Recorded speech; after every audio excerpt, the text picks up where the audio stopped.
고맙습니다. 자비를 간청했던 절름발이가 이제 적시에 성전문을 향하여 그 나를 쫓아 두었다 그랬어요.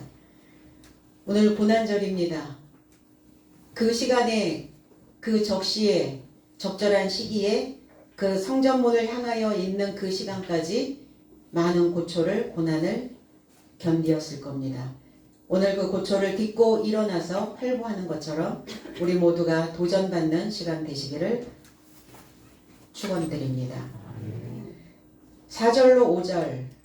그러자 베드로가 요한과 더불어 그에 이르러 주시하며 말하되 나의 삶에 이루고자 보라. 5절. 그러자 그는 저의 삶에게 뭔가 얻기를 기대하고 접촉하더라 그랬어요. 이 주목하다, 주시하다, 아테니조라는 단어예요. 그냥 단순히 우리의 육적인 눈으로 바라보는 것이 아니라 눈을 고정하여 그리고 위로 쳐다보다라는 의미를 가지고 있어요. 위를 쳐다보다. 이게 이제 연합이라고 하는 단어와 테이노라고 하는 단어의 합성어인데, 연합, 알파라고 하는 단어의 연합과 테이노라고 하는 단어의 뻗치다라는 단어예요. 뻗쳐서 연합하다예요. 그냥 단순히 눈을 고정하여 놓고 있는 것이 아니라 무엇이 우리 안에서 뻗쳐지고 있는 거예요. 뭔가 막 뻗어나가고 있는 세포들의 막 움직임들, 우리 머릿속에서 뭐가 파바박 스파크가 일어나는 것 같은 그러한 느낌을 지금 받고 있는 겁니다. 단순하게 그냥 눈을 고정시키고 단순하게 쳐다보는 주시하는 그런 것이 아니라 오늘 베드로와 요한과 만남이에요. 베드로와 요한의 어떠한 그 삶과 연합되어져서 그 머리가 우리는 뭔가 이렇게 새로운 것, 그리고 신비로운 것, 그리고 무엇인가 우리의 몸에서 뭔가 뻗어나가는 이러한 상황들이 벌어졌을 때 소름이 돋았어, 이런 표현을 하죠. 그러니까 소름이 돋는 거예요. 머리가 쭉 뼈서는 그러한 그 신경적 자극, 심리적 자극, 정서적인 자극, 영적인 자극이 지금 이렇게 동시다발적으로 일어나는 이 상황을 주시하다라는 단어로 이렇게 표현을 했어요. 뭔가 이렇게 쭉 뼈서는 이런 느낌. 그러니까 이전에 느끼지 못했던 어떤 감각들이, 죽어 있었던 세포들이 지금 막 살아나고 있는 거예요. 왜 이렇게 살아나야 할까? 무엇인가 뻗치는, 그러니까 무엇인가 내 몸에서 돋아나는 이런 느낌을 지금 받고 있는 겁니다. 절름발이 인생은 어때요? 뭔가 기울어져 있는 것이죠. 뭔가 짧아요. 그 짧아 있는 이 인생들에게는 뭔가 뻗치는 것이 있어야 된다는 거예요. 뭔가 뻗어 나오는 것이 좀 있어야 된다는 겁니다. 다리가 한 짝이 짧은데, 생각이 짧은데 그 짧은 생각에 밸런스를 맞추기 위해서는 이렇게 뭔가 돋아나야 된다는 것입니다.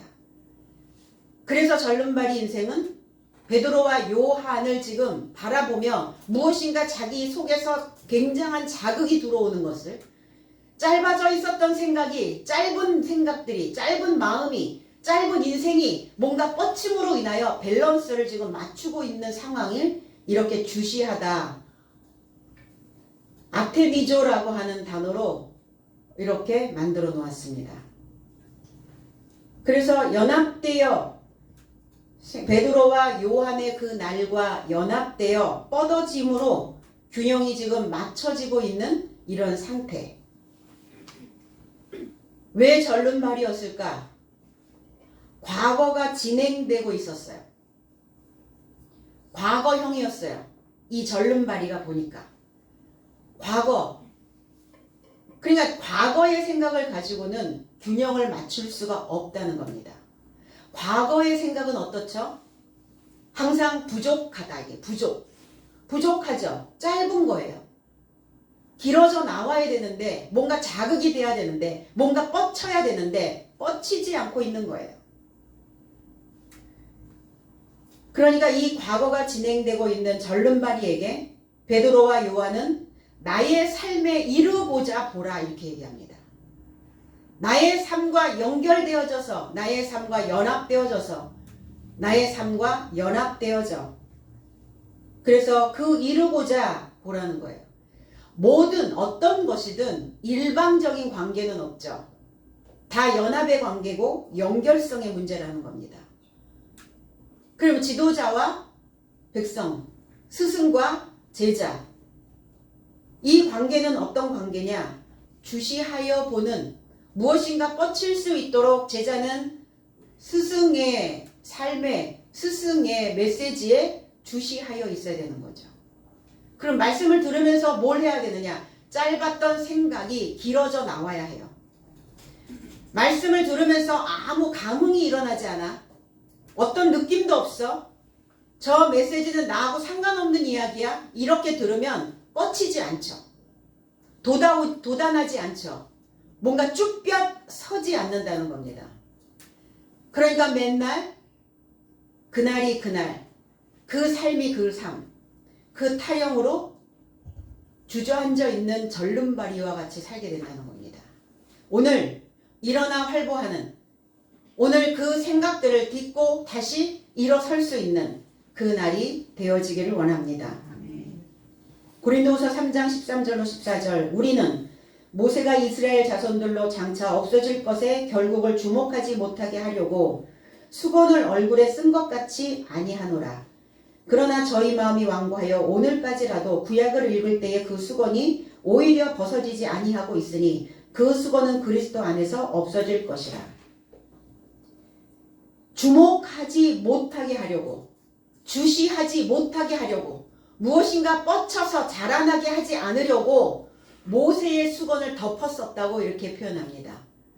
이걸 재해석을 하면 또한 폐지되는 것의 결과에 이르고자 이스라엘 아들의 삶을 주목시키지 못하게 하려고 모세가 자신의 얼굴에 베일을 쓴 것 같지 않노라.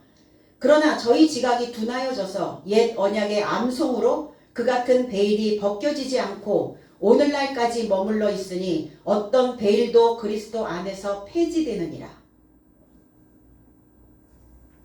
구약적 믿음은 베일에 쌓여있는 삶과 같다는 거예요. 구약적 신앙은 베일에 쌓여 있다는 거예요. 그러니까 쌓여 있는 채 덮어놓고 믿었던 시간들이 우리에게는 있었어요. 분명히. 깨달음, 우리의 지각을 사용한 어떤 이성적 분별에 의한 신앙이 아니었다는 겁니다. 모세의 직분은 폐지되어져야 된다고요. 모세의 직분은 폐지되어져야, 그래야 그리스도의 지식이 들어갔을 때 그 그리스도의 지식이 뻗쳐 나올 수 있는 겁니다. 모세의 지식은 덮어놓고 있고 주시하지 못하고 있기 때문에 뻗쳐 나오는 것이 아무것도 없어요. 우리의 감각을 자극시키지 못한다는 겁니다. 죽어있는 생각들을 자라나게 하지 못한다는 겁니다. 그래서 다 그냥 보여지는 것에, 물질계에, 자연계에 포커스를 맞춰서 종교의식, 종교 행위만 했을 뿐입니다. 그러니까 자라나지 않죠, 당연히. 왜 모세의 직분은 폐지되어져야 하는가? 죽은 돌판에 새겨진 사망의 직분이었기 때문이에요. 죄와 사망의 법을 준 자가 바로 모세였기 때문입니다. 정죄의 직분이었습니다. 그런데 그리스도이신 새 언약은 살아계신 하나님의 영으로 이해되어지고 깨달아진 그 메시지가 마음판에 새겨진 증서라는 겁니다. 뭔지 몰랐어요. 알지 못했어요. 이해되지 않은 상태에서 신앙생활을 해왔습니다. 그 말씀이 어떤 말씀인지, 주시한다는 것이 어떤 내용인지 그냥 단순히 눈으로 바라보는 것인 것처럼만 느꼈다는 거예요. 그러나 이게 덮여 있었던 문자를 이제 여는 거예요. 아, 주시한다는 것이 무엇인가 뻗치는 것이구나. 그런데 반드시 그 말씀과 이해되어지고 깨달은 이 말씀과 연결되어진, 연합되어진 것이 뻗어나와야 되는 것이구나. 이렇게 베일에 덮여 있는 상태로는 그리스도를 주시할 수가 없는 것이죠. 그래서 주님이 오셔서 그 베일이 벗겨져서 위를 쳐다볼 수 있도록, 그 지각을 훈련할 수 있도록, 그리고 그 지식과 이해되어지고 깨달아진 그 내용이 내 삶의 짧은 생각들을 뻗치게 할 수 있도록, 자라나게 할 수 있도록 그렇게 폐지되게 만들어야 된다고 말씀합니다. 히브리서 5장 11절에는 멜기세덱에 관하여는 우리가 할 말이 많으나 너희의 듣는 것이 둔함으로 해석하기 어려우니라. 당연히 어렵죠. 어려우니까 어때요? 뭔가 신경을 곤두세우지 않으면 우리 속에 무엇인가 뻗쳐서 하나님의 생각과 연결성을 갖지 않으면 이 말씀은 설명하기 어려운 메시지가 된다는 것입니다. 재해석을 하면 멜기세덱에 관하여 나의 삶에게 말이 많아도 말로 설명하기 어렵기에 너의 삶이 듣는 삶으로 둔하게 된 것이다. 당연히 이해되어지지 않으니까 그 말씀이 무엇인가 자극이 되어져서 그거야? 이렇게 뭐가 신경이 뻗치질 않으니까 계속 둔하여 있는 거예요. 멜기세덱이라고 하는 단어는 멜레크라고 하는 왕이라는 단어와 ጼ데크라고 하는 단어, 올바르다, 의롭다, 균등하다 이런 의미의 두 단어가 합성한 거죠. 멜레크, 왕이라는 단어는 뭐냐? 왕. 통치하고 다스리다. 우리는 왕을 그렇게 알고 있죠. 그럼 통치하는 자는 어떤 자여야 되는가? 물이 들어오면 자, 멜레크라고 하는 이 단어를 하나하나 왕이라는 단어를 풀어보면 왕은 다스리는 거죠. 그러니까 그 다스릴 수 있는 법이 들어오면 그 물이 들어오면 이걸 퍼내야 된다고요. 퍼내서 행함으로 갈 수 있는 진리의 사역을 할 수 있는 이 자를 왕이라고 말합니다. 그럼 무엇이 들어오겠어요? 어떤 물이 들어오겠어요? 바르게 가르칠 수 있는, 그래서 그 교육을 받고 익히고 자기 자신을 바로 세울 수 있는 그 회초리를 치는, 이게 왕의 역할입니다. 왕을 회초리로 치는 자는 없죠. 연습을 하고 훈련을 받는 과정은 그렇지만 보위에 이미 앉으면 회초리를 칠 자는 없는데 자기 스스로 늘 회초리를 가지고 바로 세울 수 있는 그 익히는 과정을, 학습 과정을 가야 된다는 겁니다. 그리고 카프라고 하는 단어가 있어요. 손이라고 하는 단어인데 굽은 손, 굽은 발바닥. 그럼 표면 상대지만 이게 굽어있기 때문에 자신을 가르치는 거예요. 항상 자기 자신을 가르치는 겸손한 손으로 나를 살필 수 있는, 그래서 그 진리를, 그 말씀을, 가르침을, 익힌 것을 적용할 수 있도록 주는 자, 이 자를 왕이라고 말합니다. 근데 어떤 것을, 올바른 것을, 그리고 균등할 수 있도록, 그가 기울어지지 않도록 그 백성들이 어느 한쪽으로 치우치지 않도록 그 말씀이 항상 뻗쳐서 나올 수 있도록 균등한, 균형이 있는 그 지식을 가르쳐야 된다는 겁니다. 이게 멜기세덱이에요. 그래서 이 짜데라고 하는, 이 ጼ데크라고 하는 단어는 사람을 낚아서 생명을 살릴 수 있는 그 책임감. 저와 여러분들이 하나님 앞에 낚임을 받은 사람이라면, 낚였다면, 하나님에게 낚였다면 분명히 거기에는 책임을 져주신다는 겁니다. 하나님 말씀에 낚였다면, 이 신앙 안에 낚였다면 하나님 우리를 책임져 주신다는 거예요. 그리고 통과해야 될 모든 과정들을, 그리고 그 깊은 마음의 문을 열 수 있도록 우리를 또한 인도해 가신다는 겁니다. 그리고 하나님이 우리를 분명 그 삶으로 갈 수 있도록 하나님이 우리에게 책임을 져주시는 일은 무엇이냐? 우리를 꿰매주시는 일이에요. 이게 히브리어의 알파벳에서 코프라고 하는 단어예요. 이게 바늘기라고 하는 단어인데 꿰매는 거예요. 그리고 상처를 치료하는 겁니다. 그래서 우리에게는 소망을 주시는 거죠. 이게 멜기세덱, 멜키ጼ데크라고 하는 이 단어입니다. 눈으로 주목하지 못하고 귀로 듣지 못하고 마음으로 이해하지 못하는 저들을 내가 치유하고자 하신다 말씀하셨거든요. 사복음 안에서. 그래서 그들을 가르치기 시작했어요. 가르쳐야 되는 병든 자들, 죄인의 모습으로 있는 자들, 가난한 자들, 그들을 가르쳐서 알게 하셔서 하나님의 말씀을 이해할 수 있도록 그들이 생각들이 뻗쳐나갈 수 있도록 가르침으로 인하여 그들의 삶을 바꿔놓으셨다는 겁니다. 새 날이 된 거죠. 그런데 내가 바뀌지 않는데 새 날이 올까요? 달력의 날짜는 지나가죠. 어제에서 오늘 이게 새 날은 됐는데 내가 안 바뀌어. 그러면 새 날은 오지 않습니다. 새 하늘, 무엇인가 위에 있는 생각을 붙잡을 수 있는 그 마음가짐이 바뀌지 않고 있다면 새 하늘 오지 않습니다. 새 마음가짐, 새 땅도 안 됩니다. 그냥 철저하게 내가 바뀌는 거예요. 변화되는 삶을 가야 되는 겁니다. 보라, 블랙포라고 하는 단어예요.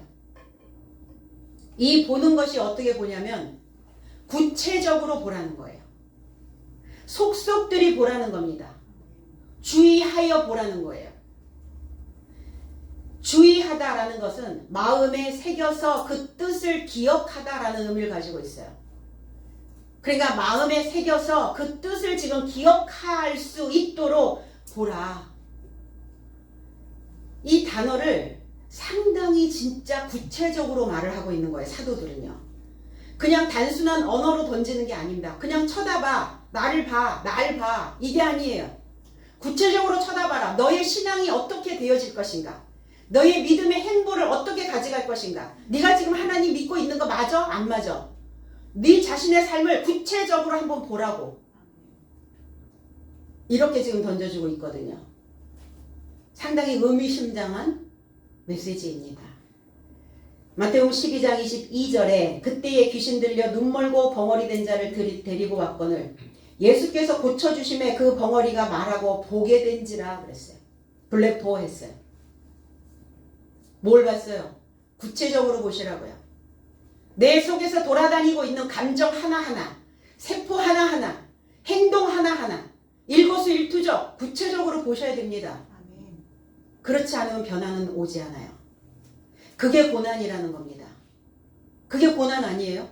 두루뭉술 넘어가서 보면 되는데, 어저께 봤던 그 패턴으로 보면 되는데, 이제 하나하나 나를 속속들이 보고 가야 되니까 그게 고통인 거죠.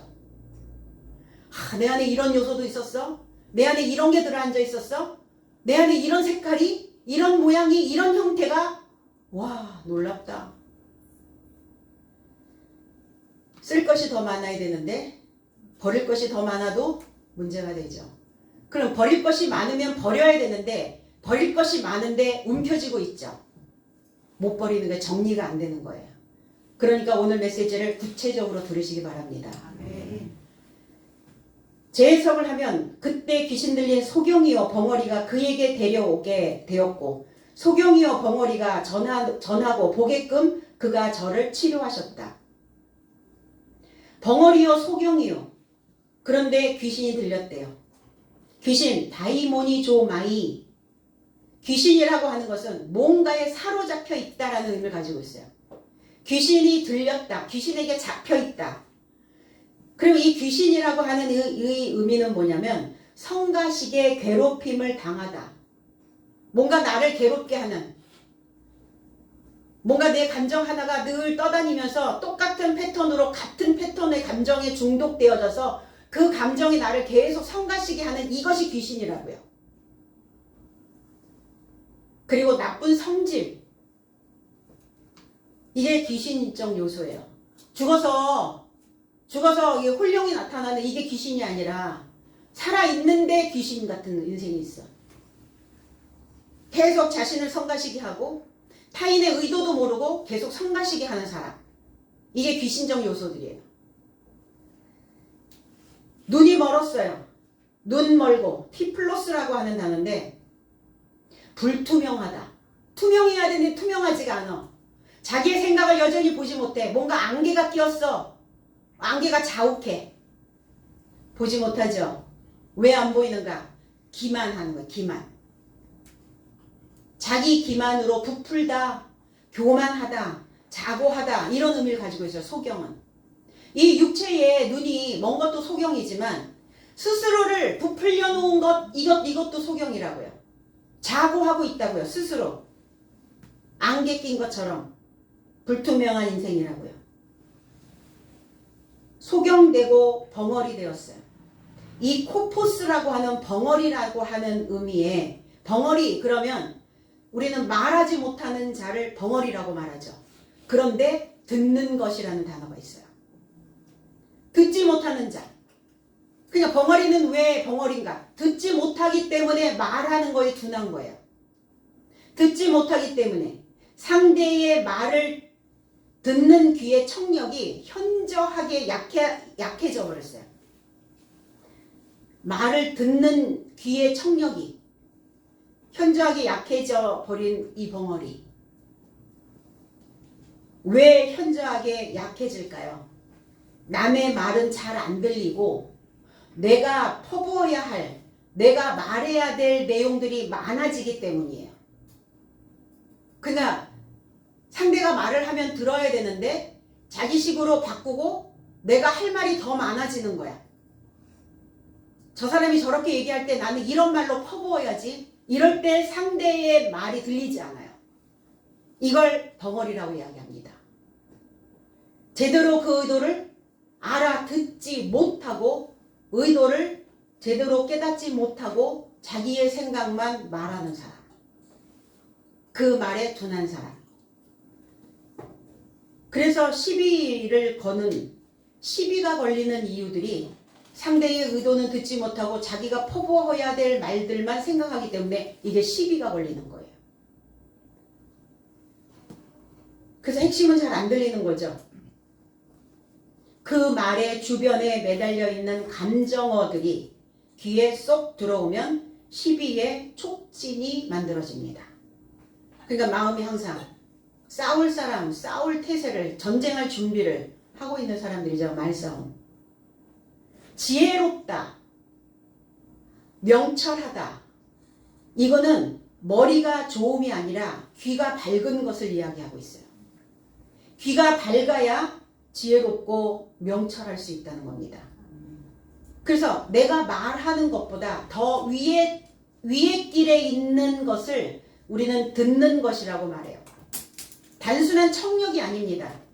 어떤 맥락, 그리고 어떤 정황, 이런 것들을 읽어내는 실력인 거죠. 그래서 윗길로 치는 듣는 것을 가장 으뜸으로 선인들은 그렇게 표현을 했습니다. 우리 그런 말 하죠.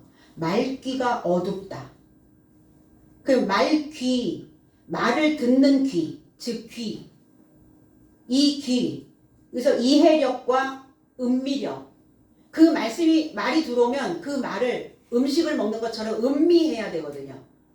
그 말을 음미해야 되는데 이해력과 음미력이 없다 보니까 귀가 어두워지는 거예요. 곱씹어야지 음미가 되죠. 말씀을 곱씹어야 음미력이 만들어질 수 있다는 겁니다. 이렇게 말귀가 어둡다라는 단어도 있고 이 비슷한 단어들이 있죠. 말귀를 못 알아듣는다. 근데 이 말귀에서 이 귀자는 귀자가 아니에요. 이 귀자가 아니라 어구라는 단어예요. 어구. 단어. 구절. 그래서 귀를 못 알아듣는다. 말의 귀. 구절을 못 알아듣는다. 어구를 못 알아듣는다는 얘기예요. 그러니까 이게 똑같은 단어여도 이 귀자가 어구의 구자를 쓰는 것과 귀 이의 구자를 쓰는 것과 다르다는 거예요. 그럼 우리는 말귀가 어두운가 아니면 말귀를 못 알아듣는가? 말씀을 음미하지 못하면 말귀가 어두워질 수 있고 그 얘기하고 있는 어구를 못 알아들으면 말귀를 못 알아들을 수도 있어요. 그리고 말하고 보는 것은 말하고 볼 수 있다는 것은 내 안에 그 말씀을 지속적으로 대줘야 돼요. 어느 날 대줬다가 안 대줬다가 이게 아니라 내 밭에다가 물을 지속적으로 대줘야 벙어리가 말을 해서 물로 씻겨서 투명하여져 볼 수 있다는 거예요. 5절에 베드로와 요한을 보며 무엇을 얻을까 하여 바라보거늘 그랬어요. 무엇을 얻으려고 했을까요? 무엇을 얻고자 했을까? 무엇을? 어떤 것을? 마태복음 9장 13절에 너희는 가서 내가 긍휼을 원하고 제사를 원치 아니하노라 하신 뜻이 무엇인지 배우라. 내가 의인을 부르러 온 것이 아니요 죄인을 부르러 왔노라 하시니라 그랬어요. 무엇을? 무엇이든지 배우라. 제 해석은 그래서 내 삶은 가서 무엇인지 배우라. 나는 긍휼을 원하고 제사를 원치 않는다. 왜냐하면 나는 의인을 초청하러 오지 않았고 오히려 죄인된 삶을 회개에 이르게 하려고 왔노라. 오늘 이 절름발이 된 자는 긍휼을 간청했어요. 자비를 간청했습니다. 그러니까 긍휼을 받으려면 무엇이든지 배워야 한다고요. 하나님의 말씀이 어떤 내용인지 무슨 내용인지 배워야 된다고요. 그 배우고 있는 그 모습 자체가 긍휼을 자비를 구하고 있는 거예요. 긍휼과 자비를 지금 받고 있는 것과 같다고 이렇게 말씀하고 있는 거예요. 긍휼을 어떻게 받을 겁니까? 자비를 어떻게 받을 거예요? 자비를 간청하고 긍휼을 간청할 때 어떤 형식으로 나한테 그것을 베풀어 주신다는 겁니까? 내가 지금 무엇이든지 그게 무엇인지 그리스도가 말씀하시는 내용이 사도들이 말씀하고 있는 내용이 성경에 있는 내용이 무엇인지 배우는 그것 자체가 긍휼을 지금 받고 있는 것과 같다. 이렇게 메시지를 주고 있는 겁니다. 그래서 배워야 한다는 것을 알고 있기 때문에 사도들의 가르침을 지금 쟁취하고자 받고자 이게 람바노라는 단어예요. 그냥 무조건 받고자 했다 이러면 이렇게 받는 게 아니라 그것을 싸워서 쟁취하는 거예요. 무엇인지 배우라. 자, 배움의 자리에 있는 자들이 갈라지죠.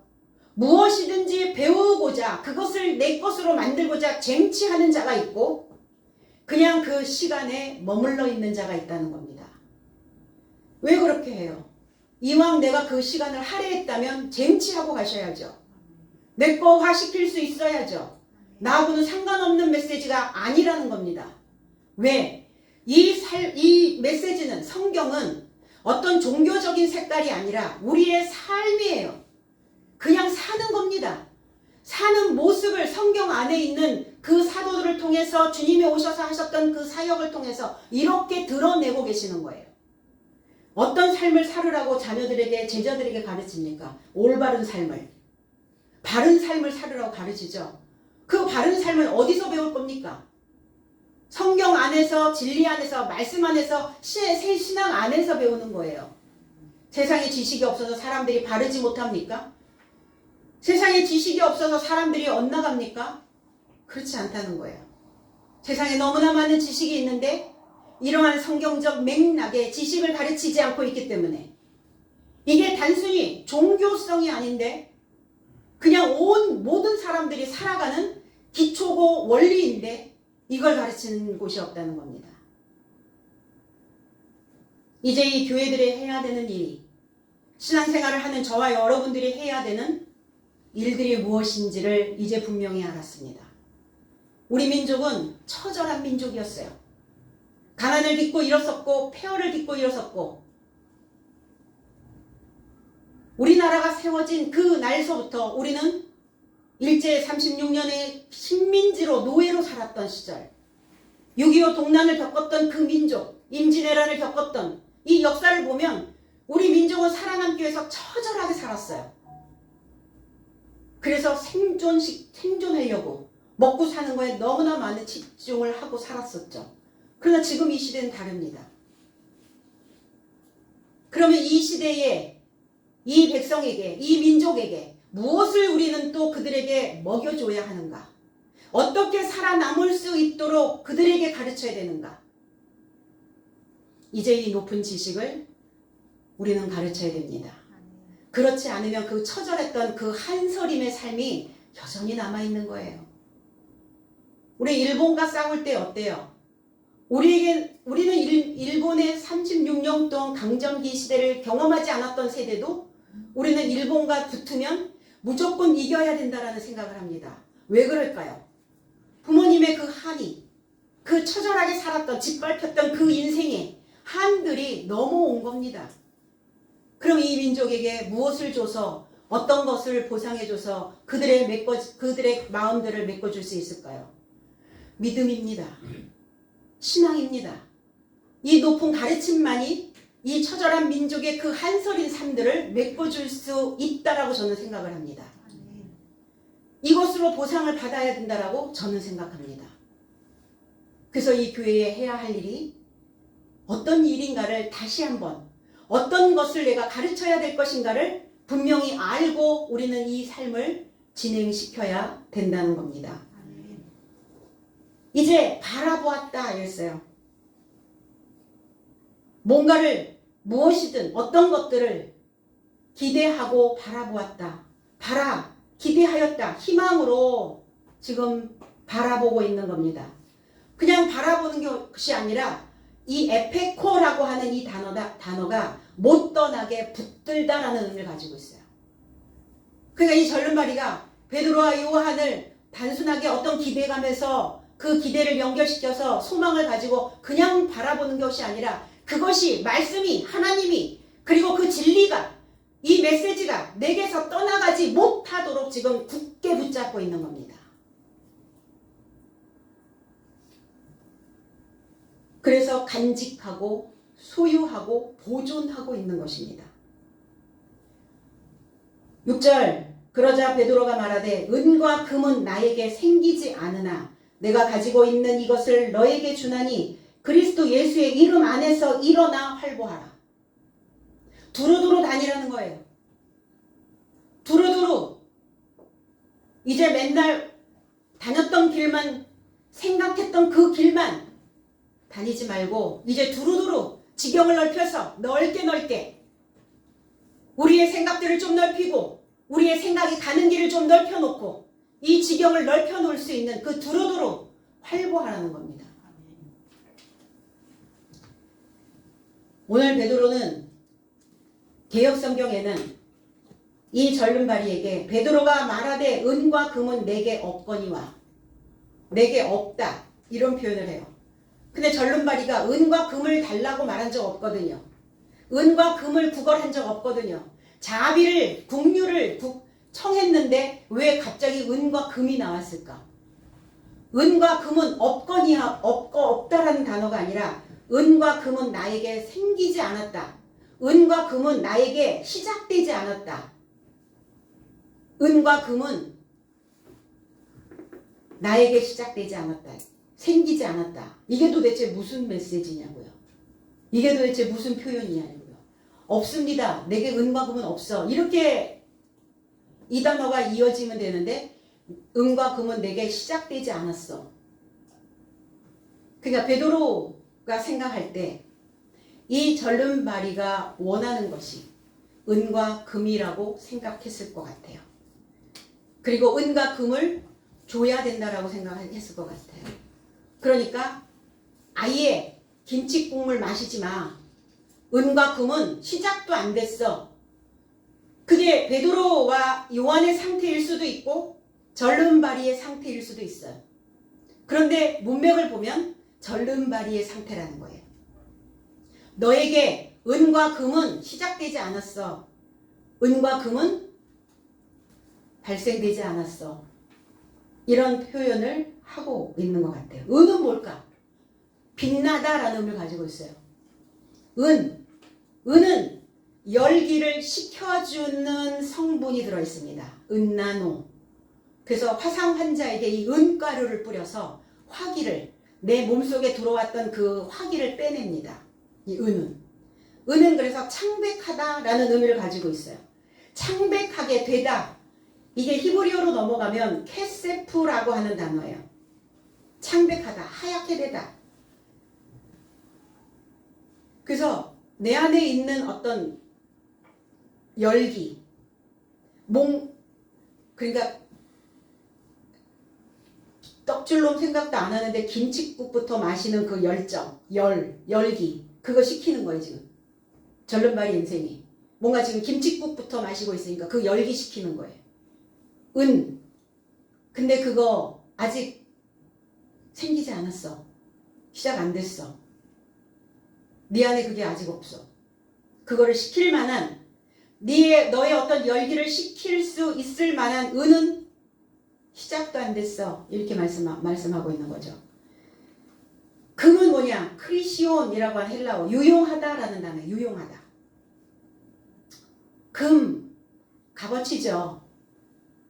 그리고 성막을 만들 때, 하나님의 성전을 지을 때 안팎으로 금과 은을, 금으로 만들고 바닥은 은으로 만들고 성막의 기둥들은 다 은받침이었어요. 은받침, 때로는 금받침. 금과 은, 반짝이다라는 의미를 가지고 있어요. 반짝이다. 무엇일까요?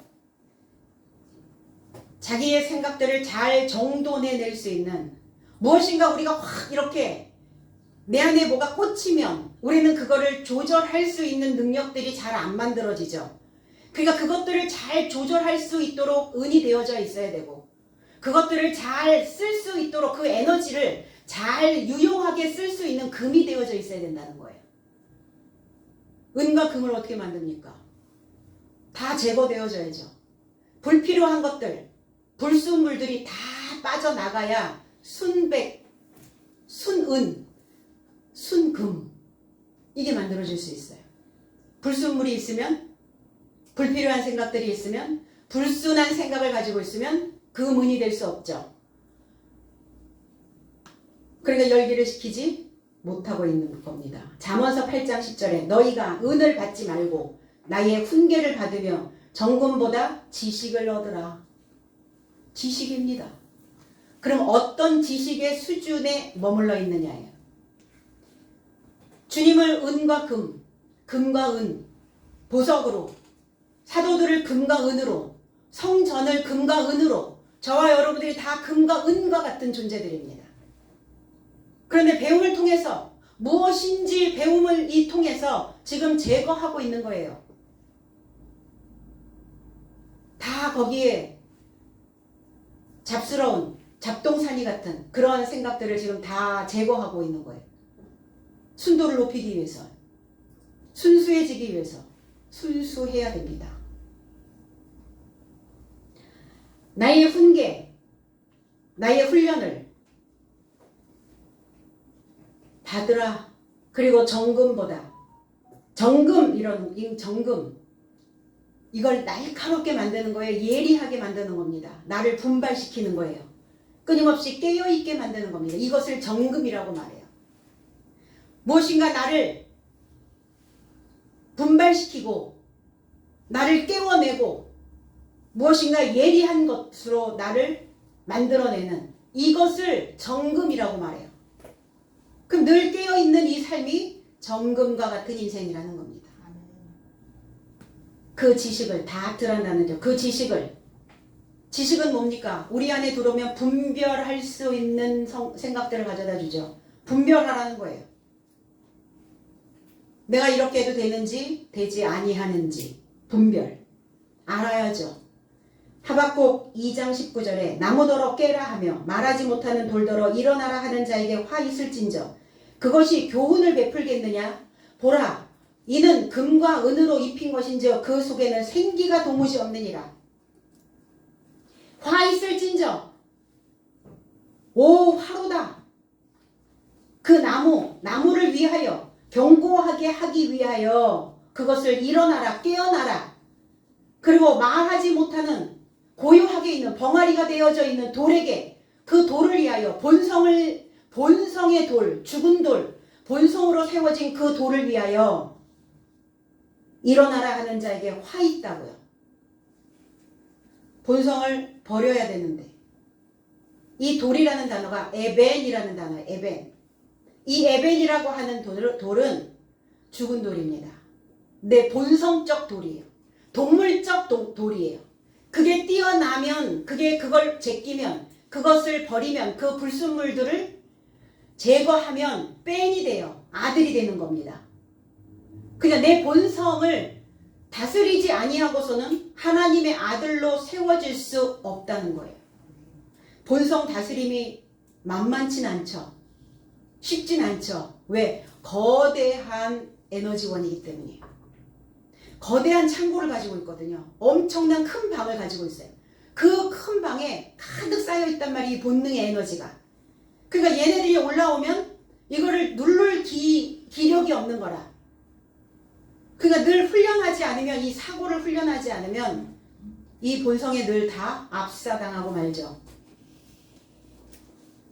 그런데 이 생기가 없는 나무와 이 돌에 금과 은으로 입혔대요. 금과 은으로 입혔은즉 입힌 것, 이것들이 다 뭐예요? 근데 생기가 없더라. 그 속에는 생기가 없더라. 그 중심에, 그 마음에 이 생기는 루아흐입니다. 히브리어에서 루아흐는 하나님의 영을 루아흐라고 얘기를 해요. 하나님의 영, 하나님의 호흡, 영적인, 이성적인 사고. 그러니까 어떤 생각이 훅 들어오면 이거를 감지할 수 있는 능력이 없는 거예요. 내가 지금 어떤 생각으로 이 마음이 만들어졌는지 이걸 감지하지 못하네요. 내 생각이 번쩍 빛나는 금과 은과 같아도, 금은과 같아도 그 안에 생기가 있지 않으면, 이성적인 생각을 할 수 있는 그 영적인 존재가 되어져 있지 못하면 그건 허당이라는 거예요. 허황된 생각을 하고 있는 겁니다. 금과 은, 뭔가 보여줬던 거예요. 우리가 신앙생활 안에서 뭔가 보여주는, 거치장하고 있던, 거칠해하고 있었던 이런 종교성과 같다는 겁니다. 그러나 속은 하나님의 영이 없는 텅 빈 우상과 같은 자들이었어요. 하나님을 우상처럼 만들어버린, 하나님을 다 바깥에다 끌어내가지고 하나님을 어디다 만들어내요? 물질기에다가 만들어냈죠. 내가 원하는 것, 내가 바라는 것, 이 바깥에서 잘 먹고 잘 사는, 이 육신을 위하여 구했던 모든 것, 그게 다 하나님을 우상화시켰던 작업들이었습니다. 그래서 금과 은은 사람의 지식으로 만든 거예요. 사람의 수공물이라. 사람의 수공물. 하나님의 말씀은, 이 성경은 하나님의 해석된 말씀으로 빛이 나야 돼요. 그러니까 그냥 툭 던져주면 거치장을 하는, 거치레를 하는, 그래서 성전 꾸미기에 급급한 이런 금과 은을 입히는 것과 같다. 불상에다가 금을 입히죠. 그거와 똑같다. 그 종교 행위를 하는 자들과 똑같다는 거예요. 그런데 이 금과 은은 내 내부에 입혀져야 돼요. 우리의 생각에, 우리의 마음에, 우리의 사고에, 우리의 지각에, 우리의 지능에 금과 은이 입혀져야 된다는 겁니다. 그래서 나의 속을 투명하게 만드는 은처럼 더러운 이물질이, 더러운 독성들을 내가 감지하고 하나님의 금으로 하나님의 성전인 나의 삶을 단장시켜야 된다는 겁니다. 베드로는 내게 없다, 이 휘팔코라고 하는 단어, 휘팔코, 시작하다, 처음이 되다, 이런 의미인데, 그런데 부정문이 하나 앞에 있어요. 없다라는 단어예요. 처음이 되지 못했다, 시작이 되지 못했다, 발생하지 않았다. 그러니까 완벽한, 이제 사도행전을 지금 가고 있는 상황이기 때문에 사도들도 겉과 속이 다 금과 은으로, 그 명철한 지식으로 완전하게 입혀지지 않았음을 이야기하려는 것일 수도 있고, 절름발이의 그 인생에게 너에게는 지금 아직 금과 은의 삶은 시작도 안 되었어. 그러나, 그러니까 베드로와 요한의 어떤 모습이기보다는, 그러나 내게 있는 것을 너한테 줄 수 있다. 내가 가지고 있는 것을 너한테 줄 수 있다. 나사렛 그리스도 예수를 너에게 줄 뿐이다. 금과 은은 발생하지 않았다. 금과 은은 생기지 않았어. 그러니까 네 수준에 맞춰서 줄게. 이 말씀을 하는 거예요. 지금 절름발이 인생에게 금과 은을 준들 그거에 대한 값진 것을 알 수 있을까요? 도대체 저 말씀이 무슨 말씀인지 알지 못하는 이러한 인생들에게 금과 은이 입혀질까요? 입혀지지 않는다는 겁니다. 그러니까 네 수준에 맞춰서 내가 가지고 있는 것은 금과 은이 아닌데 그러나 너의 수준에 맞춰서 나사렛 그리스도 예수를 너에게 줄 수 있다. 그러면 너는 그 이름 안에서라고 하는 것은 그 말씀과 하나 되어져서 저 말씀이 나에게 주시는 메시지구나. 그 말씀과 하나 되어져서 네 속에 있는 생각들을 뻗쳐야 내 속에 있는 생각이 뻗쳐져야 내가 손을 내밀어야 잡을 거 아닙니까? 나는 뒷짐지고 있는데 팔짱 끼고 있는데 이게 연결이 될까요? 하나가 될까요? 그렇지 않다는 겁니다. 뻗쳐야 손을 맞추 잡을 수 있게 되어진다는 겁니다. 그와 하나 되어야 일어나 걸으라. 일어나 활보하라. 이 일어나라고 하는 단어가 에게이로예요. 에게이로는 부활입니다. 그냥 단순하게 절름발이가 앉았다가 다리를 쭉 펴고 일어나는 게 아니에요. 네 생각이 변화되어 네 생각이 새롭게 변화되어져야 된다. 생각이 탈바꿈이에요. 생각이 완전히 바뀌어야 되는 겁니다. 이거를 부활이라고 말하는 거예요. 부활되어져서 이제 너의 인생을 활보하라. 웅크려 있지 말고 어깨축 늘어뜨리지 말고 도르라는 거야. 네 주변에 어떤 사람들이 있는지 이 메시지를 누구에게 전해야 되는지 내가 이제 들었다면 벙어리의 입이 열렸다면 그리고 바라보았다면 주님의 말씀을 내가 주목하여 말씀이 내 안에서 뻗치고 있다면 이제 내 주변을 돌아보고 그 메시지를 전파해야 된다는 겁니다. 이게 두루 다니는 거예요. 이게 활보하는 인생입니다. 우리의 육신의 다리로 활보하면 뭐 할 겁니까? 우리의 혀가 활보해야 된다고요. 그 주변을 둘레를 다 이렇게 훑고 어떤 사람들에게 이 메시지를 어떤 사람의 한설인 그 가슴에 하나님의 이 높은 지식을 줘야 될 것인가를 우리는 또 발견하며 갈 수 있어야 된다는 겁니다. 계시록 21장 24절로 25절 만국이 그 빛 가운데로 다니고 이 다니고가 두루 다니고 활보하고 땅의 왕들이 자기 영광을 가지고 그리로 들어오리라. 성문들을 낮에 도무지 닫지 아니하리니 거기는 밤이 없음이라. 제 해석은 그리고 구원받은 열국 삶이 그녀의 빛 안에서 활보할 것이요 땅의 왕이 저 삶의 영광과 존귀를 그녀에게 이루고자 가져온다. 그리고 성의 문은 낮에 결코 닫혀지지 않았으니 왜냐하면 거기는 밤이 없을 것이다. 낮이에요. 온전한 낮. 배움의 완성. 무엇인지 배운 거예요. 깨달음입니다. 그 깨달음으로 완전히 내 사고의 틀이 바뀌는 거예요. 부활되어진 삶을 이야기하고 있는 겁니다. 거기는 밤이 다시 있지 아니하니. 거기는 온전히 낮만 있다고. 거기에 성의 문은 낮에 결코 닫히지 않았다고요. 닫히지 않고 열려 있는 거예요. 열린 사고, 우리 그런 표현들 하죠. 열린 마음, 이런 얘기 하죠. 뭘 열어야 되겠냐고요. 열었는데 텅 비었어. 가져갈 게 있어야죠.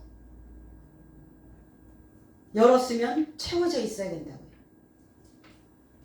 낮이면 분명히 줄 것이 가득, 보화가 가득 있어야 된다는 겁니다. 하나님을 아는 지식이에요. 하나님의 영광을, 하나님을 존귀하게 만드는 금과 은과 온갖 보석들이 우리의 삶 속, 우리의 생각 속 가득 이렇게 채워져 있어야 된다는 겁니다. 이게 하나님의 성전이에요. 하나님의 성전에 말씀 66권이 가득 보석처럼 빛나고 있어야 된다는 겁니다. 그 지식을 전달하는 그 사람의 입은 보석처럼 빛나야 된다는 것이에요.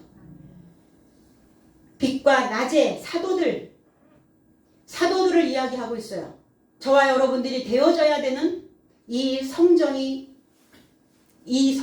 겁니다.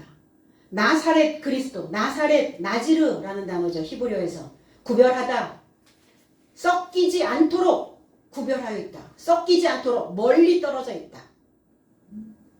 군중 속에 썩기지 않는 거예요. 동떨어져 있는 거예요. 우리는 어떻게 보면 이렇게 동떨어져 있는, 일반적으로 보편적으로 모든 사람의 군중 안에 대중목기처럼 대중성 있게 그런 메시지를 전달하진 않습니다. 이렇게 뭔가 동떨어져 있는 메시지를 전하고 있는 거예요. 이게 나지르, 이게 나사렛이에요. 구별되어진, 머리를 깎지 않은 나시린과 같은 자, 이 나자렛. 머리를 깎으면 안 되죠. 머리에 삭도를 대지 말라. 하나님을 아는 그 지식으로 가득 채워져야 되는 그 머리를 깎지 말라는 거예요. 오늘 이 절름발이 인생은 병든 죄인이었습니다. 사망의 법 안에 있었던 자였어요. 이제 그를 사망의 법에서 성령의 법으로 오늘 부활시키고자 하는 겁니다. 베드로와 요한이 그 진리의 사역을 하고 있는 거예요. 우리의 이 신앙이, 이 사역이 무엇을 발생시켜야 될 것인가? 너희들이 원하는 물질계에서 얻어지는 그 물질계에서 만들어지는 금과 은은 발생되지 않을 것이다. 그렇다면 우리가 해야 할 일도 바로 오늘 베드로와 요한과 같은 그 사역을 해내야 된다는 것입니다. 그 말씀으로, 하나님의 법으로, 우리의 빛나는 그 메시지로 살려내야 되는 그 일을 감당하고 가야 되는 것입니다. 그래서 살아있는 증서가 되어지는 거예요. 이 살아있는 증서가 되어져서 이 메시지를 가르치고 있는 저와 여러분들이 되어져 있다면 우리는 살려주는 그 최후의 아담, 그 마지막 아담, 완성되어진 그 아담이 될 수 있습니다. 다음 주 부활절입니다. 우리 모두가 다 같이 이 절름거렸던, 뭔가 부족했던, 뭔가 2% 짧은 그 인생이 아니라 오늘 이제 뻗쳤다면 내가 무엇인가를 해야 되는 것인 것을, 내가 어떠한 삶을 살아야 되는지, 내가 어떠한 사역을 해야 되는지, 어떤 일을 해야 되는지, 어떤 삶을 살아내야 되는지 생각이 뻗쳐서 올라왔다면 우리에게 분명히 기다리고 있는 것이 부활되어질 줄로 믿습니다. 기대하며 오늘 말씀을 마치도록 하겠습니다. 기도하겠습니다. 아버지 감사합니다. 오늘 우리는 절름발이의 삶에서 벗어나길 원합니다. 내 안에서 하나님의 말씀이 돋아 올라오고 있다면, 뻗치고 있다면 오늘 그 짧은 생각들이 맞춰져서 밸런스를 맞추게 하여 주시고 오늘 바른 길을, 올바른 길을, 균등한 길을 걸어갈 수 있도록 하나님 긍휼을 베풀어 주시고 오늘 무엇인지 하나님의 메시지를 지금 배우고 있는 하나님의 귀한 일꾼들에게 하늘의 귀한 보배로운 금과 은과 같은 빛나는 값진 인생으로 하나님 이들의 인생이 부활되어질 수 있도록 도와주시옵소서. 그래서 하나님 우리를 향하신 하나님의 뜻이 무엇인지를, 하나님이 우리에게 원하시는 그 일이 어떤 일인가를 다시 한번 분별하며 구별하며 갈 수 있도록 주께서 우리에게 하나님의 영으로, 이성적인 영으로 다시 입혀 주시옵소서. 하나님 붙잡고 갑니다. 하나님 우리를 책임져 주신다고, 우리에게 소망을 주신다고, 끊임없이 하나님의 진리의 물을 대어 주신다고 말씀하셨기에 오늘 이것을 놓치지 않고 가지 않도록 소유하고 붙잡고 갈 수 있도록 주께서 힘을 더하여 주시옵소서. 감사드리며 예수 그리스도의 이름으로 기도하옵나이다. 아멘.